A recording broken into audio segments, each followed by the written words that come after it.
Hey everybody, what's going on? This is Dadpool, and bringing you another video. Tomorrow at 6 p.m. Eastern is the Major League Baseball trading deadline.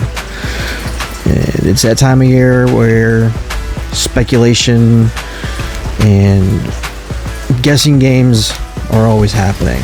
You know, it's post after post. This guy's going to get traded. This guy's going to get traded. I'm here to talk about the A's. If you're an A's fan, drop a like, follow, share this out. I guess the one shocker that I'm hearing, and I'm not like 100% shocked, is Mason Miller. I'm not opposed to any trade as long as it makes the team better.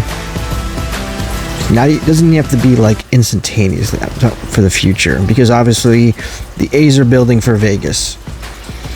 I know we're in Sacramento right now, but we signed Butler to the extension, we signed Rooker to the extension.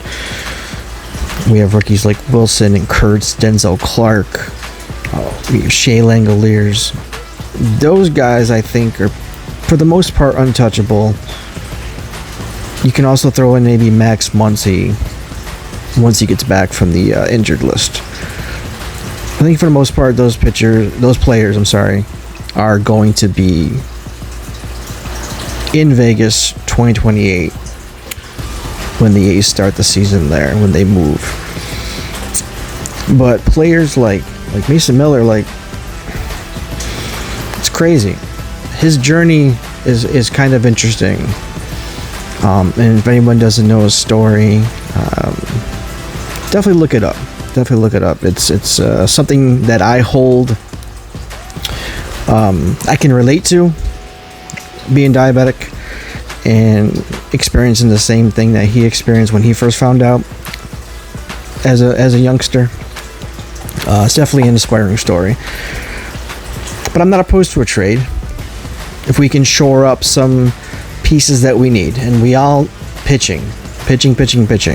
Our offense can score runs. We can hit home runs. We're like fourth in the league in home runs total as a team.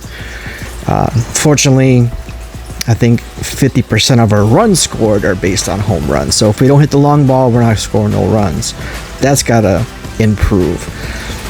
So I wouldn't be opposed if we traded Mason Miller for, say, a third baseman or even a second baseman, not knowing what's going on with Zach Gelof.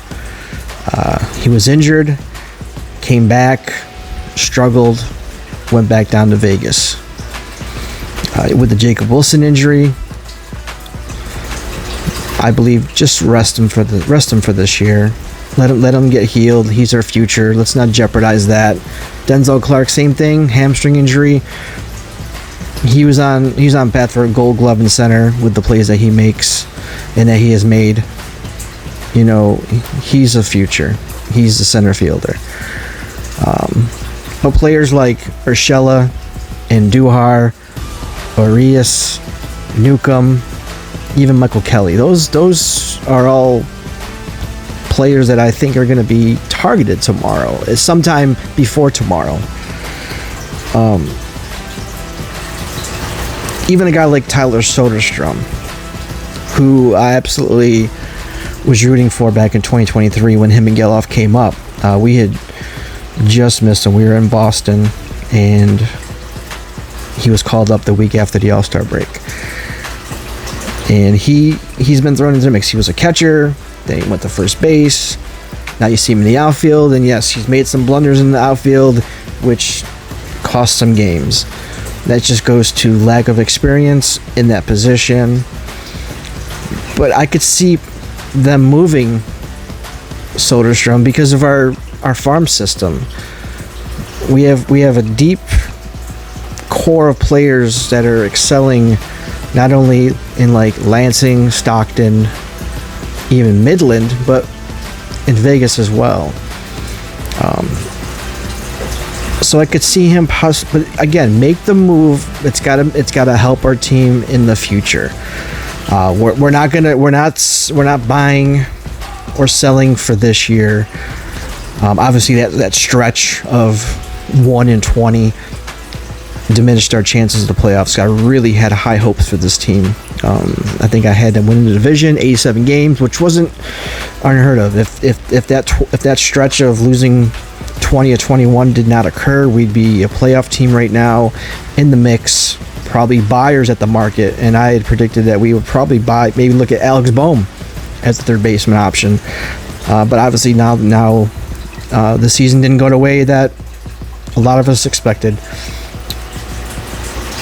So now we're going to be selling.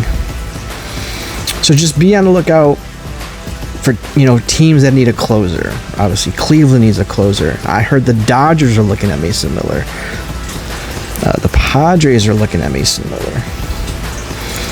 So it's just interesting what the haul would be back for a player like him, especially his talent, his hard throwing arm, I should say. And that he was a starter, converted to reliever, and I think that's his role. I think reliever is his role. I wouldn't think about trying to put him in the rotation, because he did have that Tommy John surgery. Came back, and obviously is a dominating reliever. I wouldn't be surprised if Soderstrom goes. And then the free agent, pending free agents, you got like Urshela and Andujar. Urias, possibly Sean Newcomb, who is pitching extraordinary out of the bullpen lately. Michael Kelly, pitching extraordinary out of the bullpen, coming back from that suspension for sports gambling. You can look at a guy like Severino as well. Like last night's game with him on the mound, I just feel like if he wants to be here, so be it. He committed, signed that 3-year deal for like $77 million or something like that. 3 years, 77. So he was that bridge from Sacramento to Vegas. If we can get something again for him, I could see him. I could see JP Sears possibly moved. Maybe even Jeffrey Springs. Our rotation is going to look a lot different next year, but I'll talk about that in another video. So you let me know in the trade deadline. What are you looking for, not only for the A's to do, but who's your team, and what pieces that you would want? What are you looking for? What are you looking to have your team do to either solidify a playoff run, to make the playoffs, to hold the division, or just get rid, sell off some players and look for the future? I'm interested. Let me know in the comments section. I respond to every comment, so I look forward to your feedback.